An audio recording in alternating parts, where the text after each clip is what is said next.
السلام علیکم. کیا دیکھا کیا لکھا؟ اور کیا کیا. ہمارے تیسرے حصے کا، سرکار سے نیازمندی کے تیسرے حصے کا یہ آج تجربہ ہے جو ہم آپ سے ڈسکس کرنے جا رہے ہیں. جی، یہ 2011 سے 2015 کے درمیان کا موضوع ہے جس کو آج ہم ڈسکس کریں گے، اور یہ ہمارے جو سیریز ہے یہ ہے فاؤنڈ، ریکارڈڈ، انیکٹڈ. اعوذ باللہ من الشیطان الرجیم، بسم اللہ الرحمن الرحیم.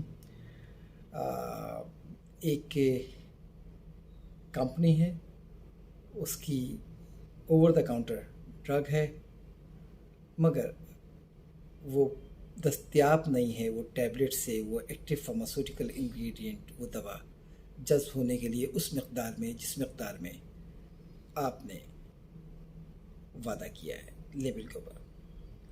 یقینی طور پر جب وہ مقدار میں دوا دستیاب نہیں ہے خون میں پہنچنے کے لیے، اپنے سائٹ آف ایکشن پہ پہنچنے کے لیے، تو وہ دعویٰ جو آپ کا اس دوا کے ساتھ فائدے کا ہے وہ بھی متاثر ہو جاتا ہے. جی، اور کمپنی کی اگر ہم بات کریں تو ایک خوبصورت مینوفیکچرنگ فیسلٹی ہے. اس کے باہر جو پارک ہے وہ بڑا خوبصورت ہے. ہم فیسلٹی میں انٹر ہوتے ہیں تو نیٹ اینڈ کلین کوریڈور ہے، جدید ٹیکنالوجی، جدید مشینیں ہیں، تجربہ کار لوگ ہیں، جدید ٹیسٹنگ ایکوپمنٹ ہیں. اور یو کے سے پیرنٹ کمپنی ہے، تو یو کے تو تمام تعلق تجربے کا، سیکھنے کا، گورننگ کا وہ وہاں سے یو کے موجود سے ہے. تقریباً اس وقت تک، جس وقت یہ کیس سامنے آیا اس وقت تک 80 سال سے زائد ہو چکے تھے اس کارپوریٹ کمپنی کو اس خطے میں یا اس دنیا میں کام کرتے ہوئے. جی، اور کمپنی ہے ریکن اینڈ کولمن، جو برٹش اوریجن کی کمپنی ہے، اور پروڈکٹ ہے ڈسپرول ٹیبلٹ، اور ڈسپرول کے اندر ایکٹیو فارماسیوٹیکل انگریڈینٹ ہے پیراسٹامول. اور یہ کیس ہم ویسا صاحب سے براہ راست سنتے ہیں کیونکہ اس میں ان کا ڈائریکٹلی تعلق ہوتا ہے. یہ کیس سن 2011 کا ہے. میں فیڈرل گورنمنٹ انالسٹ، ایک سرکاری پوسٹ ہے برطانوی تقسیم کے بعد یہ ایک پوسٹ چلی آ رہی ہے. تو پورے پاکستان کے لیے میں اس وقت نوٹیفائڈ ہوں وفاقی حکومت کی طرف سے as a government analyst. Laboratory میں بیٹھتا ہوں اور ہمارے پاس گورنمنٹ کو کچھ دوائیں سپلائی کی گئی ہیں کارپوریٹ کمپنیز سے، ان میں یہ دوا بھی سپلائی کی گئی ہے. ہمارے ایک کلیگ ہمارے پاس آتے ہیں اور مجھے کہتے ہیں، سر ڈسپرول کی ٹیبلٹ ڈس انٹیگریٹ نہیں ہو رہی. میرے لیے بڑی حیرت انگیز بات تھی، لیکن اپنے کلیگ پہ اعتماد کرنا ایک میرا شیوا تھا، کیونکہ اس کو ہم کوالیفائی کر کے سیمپل ٹیسٹ ہونے دیتے تھے. تو اس سے میں نے پوچھا کہ کتنے بیچز نہیں آ رہے. ہمارے پاس 45 بیچز کے معاملات تھے، یعنی کہ ایک بیچ 10 لاکھ ٹیبلٹ کا، یہ 1 ملین، اور یہ 4.5 کروڑ ٹیبلٹ کا. 45 ملین سے آ جائے گا، بہت ہیوج کوانٹٹی ہے اس سے. اور یہ لوگوں میں جانا تھا، اور غریب لوگوں میں جانا تھا یا اسپتالوں میں جانا تھا. بہرحال یہ گورنمنٹ سپلائی تھی. تو اس نے بتایا کہ سر ایک بیچ نہیں، کئی بیچ فیل ہو رہے ہیں. اچھا، وہاں پر جب بھی کوئی دوا فیل ہو ہم امیجیٹ اس کو نوٹس میں لایا کرتے تھے تاکہ فیل ڈرگ عوام استعمال نہ کر سکیں. بجائے اس کے کہ میں مزید کسی تحقیقات میں پڑتا، سیدھا ہم نے اس کمپنی کے ٹاپ مینجمنٹ کے ٹاپ لوگوں کو فون کیا اور کہا کہ جی ہمارے کلیگ وہاں پہنچ رہے ہیں، آپ کی لیبارٹری میں آپ کے سیمپل کو آپ کے سامنے ٹیسٹ کریں گے. آپ خود کریں یا ان سے کروائیں، یہ آپ پر ہے، لیکن یہ گواہ رہیں گے یا ان کی ٹیسٹنگ کے دوران آپ گواہ رہیے گا، تاکہ ہم دیکھ سکیں کہ یہ ہم غلطی تو نہیں کر رہے. دوپہر تک ہمارے کلیگ وہاں پہنچ جاتے ہیں اور شام تک میرے پاس کوئی اطلاع نہیں آتی ہے، نہ میں جستجو کرتا ہوں. انتظار کر رہا تھا، پھر فون آتا ہے، وہ بتاتے ہیں سر یہ فیل ہو رہا ہے یہاں پہ بھی. میں کہتا ہوں کہ اور جتنے بھی بیچز وہاں پر ویلڈ ہیں شیلف لائف کے، ان سب کو بھی ٹیسٹ کریں. تو سب ڈس انٹیگریشن میں فیل ہو رہے تھے. اب کمپنی کی فیسلٹی کتنی اچھی ہو، کمپنی کی ایکوپمنٹ کتنے اچھے ہوں، کمپنی کے پاس کتنے ٹرین کوالیفائڈ لوگ ہوں، کمپنی کی دوا کا ایس اے پورا ہو، کنٹینٹ پورا ہو، ایکٹیو فارمس کے انگریڈینٹ پورا ہو، مائکروبیل گروتھ کنٹرول میں ہو، یہ سب معنی نہیں رکھتا. کمپنی کی دوا بڑے بڑے اسپتالوں میں جاتی ہو، اس سے ہمیں کوئی سروکار نہیں تھا.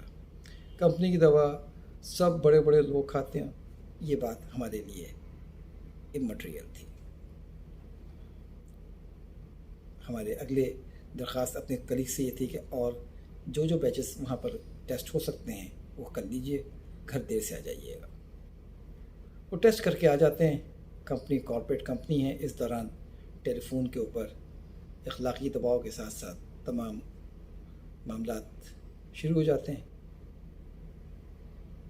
یو کے بیس کمپنی ہے، کوالٹی ڈپارٹمنٹ اس کا وہاں پر ہے، تو وہاں سے بھی میسیجز تھرو آنا شروع ہوتے ہیں. بہرحال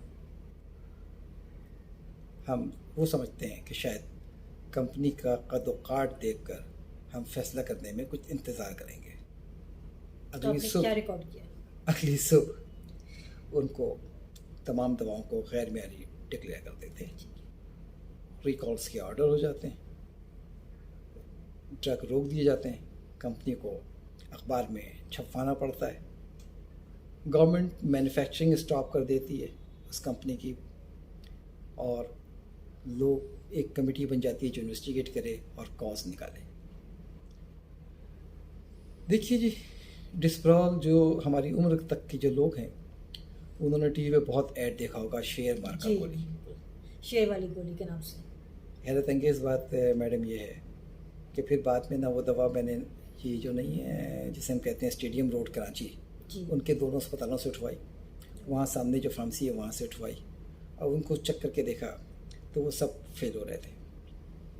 اب لوگوں کو جو دوا کھاتے تھے درد کے لیے، بخار کے لیے، جو بھی اس وقت ویلڈ بیچز سے سارے کے سارے فیل ہو رہے تھے. فیل ہونے کی ایک علیحدہ وجہ ہے کہ ہسپتالوں سے، کنزیومر سے اگر رسپانس نہیں آ رہا تھا، کوئی کمپلین بھی نہیں تھی، کوئی کمپلین نہیں تھی. ہمارے ملک میں کمپلین کرنے کا تاثر نہیں. اب پتہ نہیں کتنے عرصے سے یہ غیر معیاری دوا جو کہ جذب ہونے کے لیے دستیاب نہیں ہوتی تھی باڈی میں جانے کے بعد، وہ مارکیٹ میں سپلائی کی جا رہی تھی.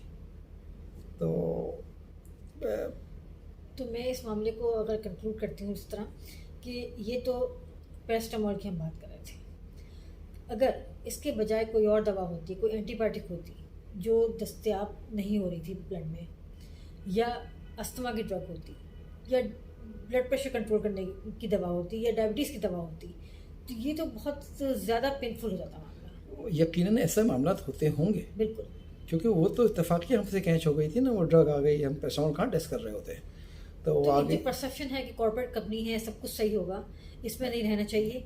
آپ روٹ کاز تک جائیں، دیکھیں کہ کیا ایشوز ہیں، جو بھی ان نونز ہیں ان کو نونز بنائیں. اور کبھی موقع ملے گا تو ہم اس کی اور گہرائی میں جائیں گے، کیونکہ اس کو انویسٹیگیٹ کیا ہے اس کمپنی. کوئی بھی چیز ان نون نہ رہے، بلائنڈنس نہ رہے، بلائنڈ اسپاٹس نہ رہے. یہ دوا پھر خاصے عرصے مارکیٹ سے شارٹ رہی کیونکہ وہ نہیں بنا سکتے تھے، اور مہینوں بند کرنا پڑا ان کو. ریکال کرنے کا بعد میں بڑا خبر چھپی ان کی، اور وہ ایسے ہی رہا. بدنصیبی تھی ان کی بھی، اور بدنصیبی تھی ان مریضوں کی جنہوں نے وہ دوا خرید کے کھائی، یا گورنمنٹ کی. خیر انشاءاللہ ہم اپنا شیئر کرتے رہیں گے تجربہ جس سے ہم گزرے. تو یہ ایک تاریخی واقعہ تھا جس میں سارے کے سارے بیچز ریکال کروائے، نہیں استعمال ہونے دیے، کمپنی کو بند کیا گیا، مینوفیکچرنگ اسٹاپ کی گئی، روٹ کاز تک پہنچا گیا. اور روٹ کاز کے اوپر کبھی گفتگو کریں گے تو وہ بھی بڑا ہولناک تھا. یعنی کہ کوئی بھی ان نون نہ رہے، اسے انفولڈ کیا جائے نون کی طرف. جی، ہم کیا سے بچا جائے، روکا جائے. جو آپ جانتے ہیں اس کے اوپر ایشور کریں اپنے آپ کو تھرو ویلیڈیشن، تھرو ثبوت، شواہد. بہت شکریہ کہ آپ ہماری بات سنتے ہیں. السلام علیکم. اللہ حافظ.